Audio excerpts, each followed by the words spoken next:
Hi, എൻ്റെ അടുത്ത് ഇന്നലെ എല്ലാവരും പറഞ്ഞു ഹണി ട്രാപ്പുകാരിയുടെ വീഡിയോ ഒന്ന് പോയി നോക്കണം, അതിനകത്ത് എന്തൊക്കെ എൻ്റെ മോനെ പറ്റി വളരെ മോശം പറയുന്നത് സഹിക്കവും പറ്റുന്നില്ലെന്ന്. നിങ്ങൾക്ക് എന്താ കുഴപ്പം? എൻ്റെ മോനെയല്ലേ പറയുന്നത്, അതങ്ങനെയല്ലേ പറയൂ.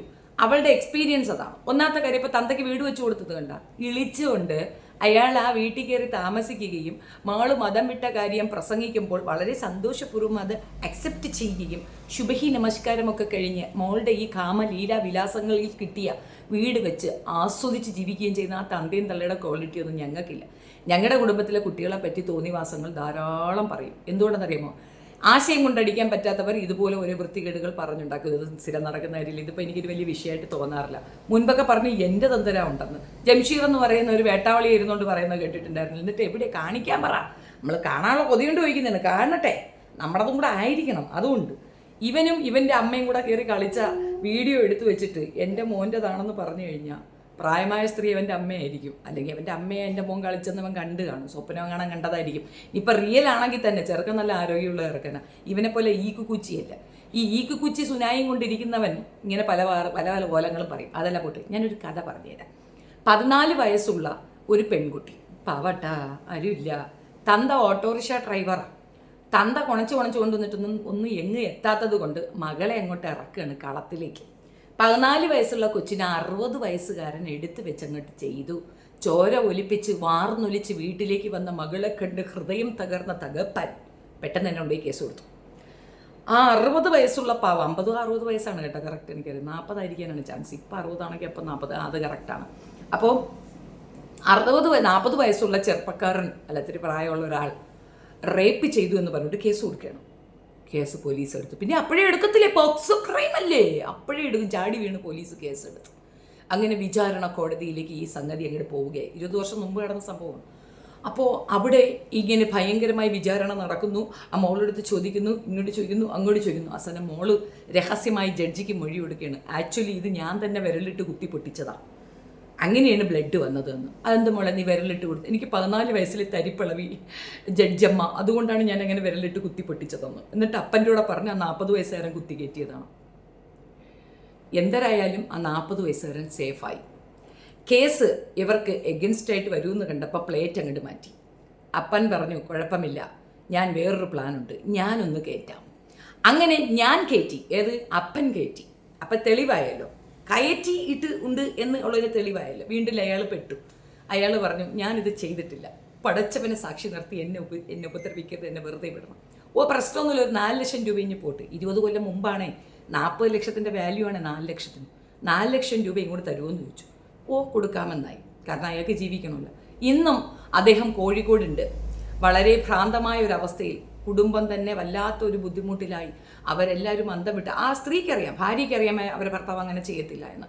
പക്ഷെ നാട്ടുകാർ, അത് വല്ലാത്തൊരവസ്ഥയാണ്. അങ്ങനെ ഒരു സ്റ്റേജ് പണ്ട് കാലങ്ങളുണ്ട്. ഇപ്പം അതൊക്കെ പറഞ്ഞു കഴിഞ്ഞാൽ ആളുകൾക്ക് അറിയാമല്ലോ, ഒരാളുടെ ക്യാരക്ടർ അറിയുന്നവരാരും അങ്ങനെ വിശ്വസിക്കാൻ പോകുന്നില്ല. പക്ഷെ അന്ന് അങ്ങനെയല്ല.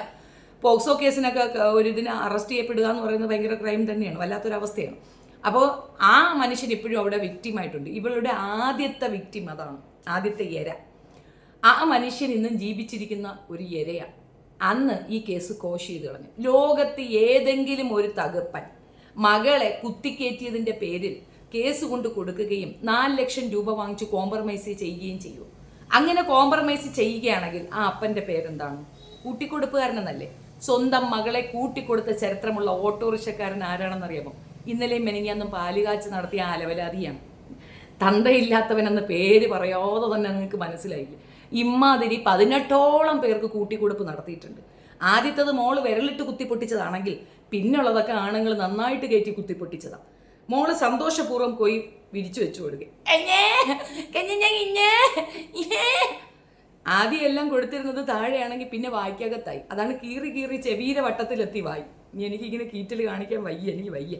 അതുകൊണ്ടാണ് കീറി ഇവിടം വരെ കൊണ്ടുവന്ന് എത്തിച്ചിട്ടുണ്ട് സാമാനം. അങ്ങനെയുള്ള അവൾ 18 പേരെ പെടുത്തുകയും 18 പേരിൽ നിന്ന് കാശ് കൊണ്ടുവരികയും ആ പൈസ വെച്ച് വീട് വെച്ചിട്ടിരിക്കുകയും ചെയ്തു. ഒരു ഉരുൾപൊട്ടൽ വന്നാൽ ഒലിച്ചു പോകാൻ പറ്റുന്ന സാമാനമാണ് വെച്ചുണ്ടാക്കിയത്.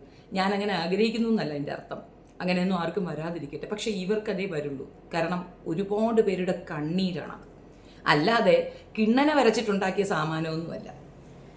പലരും പല രീതിയിലെന്ന് പറഞ്ഞു ഞാൻ ഇങ്ങനെയൊക്കെ തമ്മിൽ വെക്കുന്നു, അതൊക്കെ ഒരു മതവിശ്വാസത്തിനെ അപമാനിക്കുന്നതാണെന്ന്. നിങ്ങൾക്ക് അറിയാൻ വേണ്ടി ഞാൻ പറകുന്ന ഗ്രാമത്തിലേക്ക് നിങ്ങളെ ക്ഷണിക്കുകയാണ്. നിങ്ങൾ എൻ്റെ നാട്ടിൽ പോയി നോക്കാം. ഞങ്ങളുടെ നാട്ടിൽ എന്താണ് മതമൈത്രി എന്ന് കൃത്യമായിട്ടുണ്ട്. അയ്യപ്പന്, അതായത് അയ്യപ്പൻ്റെ അടുത്തേക്ക് പോകുമ്പോൾ അവിടെ നട ചവിട്ടാൻ പോകുന്നവർക്കൊക്കെ തന്നെ എന്തോ ഒരു പ്രോഗ്രാം ഉണ്ട്, എനിക്കതിനെപ്പറ്റി അറിയത്തില്ല. കഞ്ഞി വെക്കുക എന്ന് പറയാം. ആദ്യം എന്തോ ഒരു ചടങ്ങൊക്കെ നടത്തിയിട്ട് കഞ്ഞി കൊടുക്കുക, അങ്ങനെ ഒരു ടേമുണ്ട്. അത് ഞങ്ങളുടെ പറമ്പാണ് ഞങ്ങൾ കൊടുക്കാറ്. അത് മുസ്ലിമിൻ്റെ പറമ്പായതുകൊണ്ട് അത് ചെയ്യത്തില്ല എന്നൊന്നുമില്ല.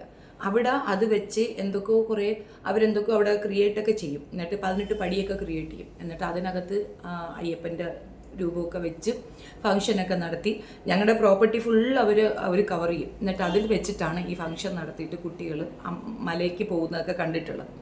അങ്ങനെയൊക്കെ ഞങ്ങളുടെ നാട്ടിൽ നടത്താറുണ്ട്, ഞങ്ങളുടെ പ്രോപ്പർട്ടി. പിന്നെ എൻ്റെ വീട്ടിൻ്റെ താഴെ ഒരു ഹിന്ദു ഫാമിലിയെ എൻ്റെ അമ്മയുടെ ചുറ്റുള്ളതിലുള്ളൂ. ആ വീട്ടിലേക്ക് ദേവീ ക്ഷേത്രത്തിൽ നിന്ന് നട എഴുന്നള്ളി വരാറുണ്ട്. ഒരു ആന വരും. ഈ ആനയുടെ പുറത്തെന്തോ ദേവിയെ കൊണ്ടുവരും.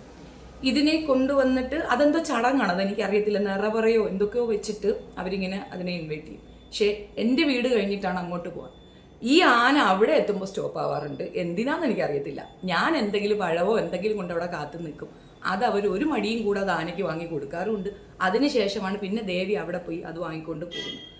ഇന്നും അവിടെ കൊടിമരം നാട്ടണമെങ്കിൽ ഞങ്ങളുടെ പറമ്പുകളിലുള്ള മരങ്ങൾ തന്നെയാണ് ഞങ്ങൾ കൊടുക്കുക. അത്രത്തോളം ഇഴുകിച്ചേർന്ന് ജീവിക്കുന്നതാണ്. എന്തിനധികം എനിക്ക് തിരുവനന്തപുരം ഇഷ്ടം എന്നുള്ളത് തന്നെ കാലത്തെ കേൾക്കുന്ന ആ സുപ്രഭാതമാണ്.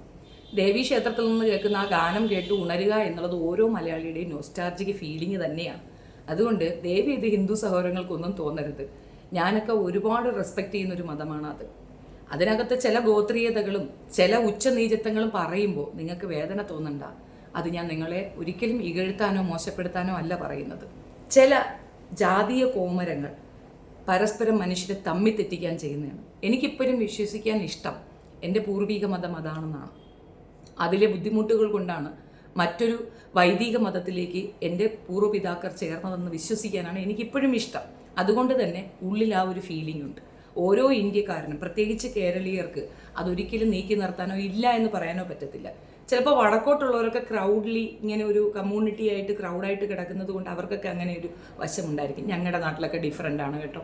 ഞങ്ങളുടെ നാട്ടിൽ ഇലിമിൻ്റെ വെട്ടം കുറവാണെന്ന് പറയുമെങ്കിലും ഞങ്ങളൊക്കെ അത്രയും ഇടപഴകി ജീവിക്കുന്നവരാണ്. ക്രിസ്ത്യാനിറ്റിക്കാണ് അവിടെ ഒരു കുറവുള്ളത്. മറ്റ് കമ്മ്യൂണിറ്റികളുമായിട്ടൊക്കെ ഞങ്ങൾ വളരെ സന്തോഷത്തോടു കൂടി നന്നായി, ഞങ്ങൾക്ക് അങ്ങനെ ഒരു വ്യത്യാസം പോലും ഇപ്പോഴാണ് ഫീൽ ചെയ്യണം. മുമ്പ് അങ്ങനെ ഇല്ല. ഇപ്പോഴും ഉണ്ടോയെന്ന് വെച്ചാൽ എനിക്കറിയത്തില്ല. ഞങ്ങളുടെ വീട്ടിൽ വന്ന് ഫുഡ് കഴിക്കാത്ത, ഞങ്ങൾ പോയി ഫുഡ് കഴിക്കാത്ത വീടുകൾ കുറവാണ്.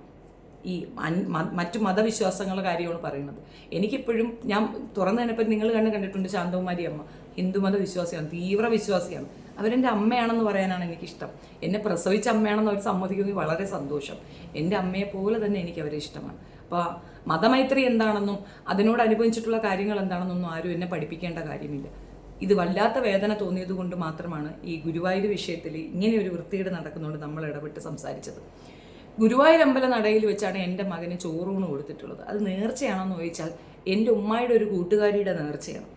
ഈ കുഞ്ഞിന് ജനിച്ച സമയത്ത് എന്തോ ദോഷമുണ്ടെന്ന് അവരെന്തോ ജാതകവശാൽ നോക്കിയിട്ട്, നമ്മളല്ല അവർ നോക്കിയതാണ്, അതിലെന്തോ കണ്ടിട്ട് ഇവിടത്തേക്ക് ഒരു നേർച്ച നേരുന്നേയും അവർക്ക് വേണ്ടിയിട്ട് ആ നേർച്ച ഞാൻ വീട്ടുകയാണ് ചെയ്തിട്ടുള്ളത്.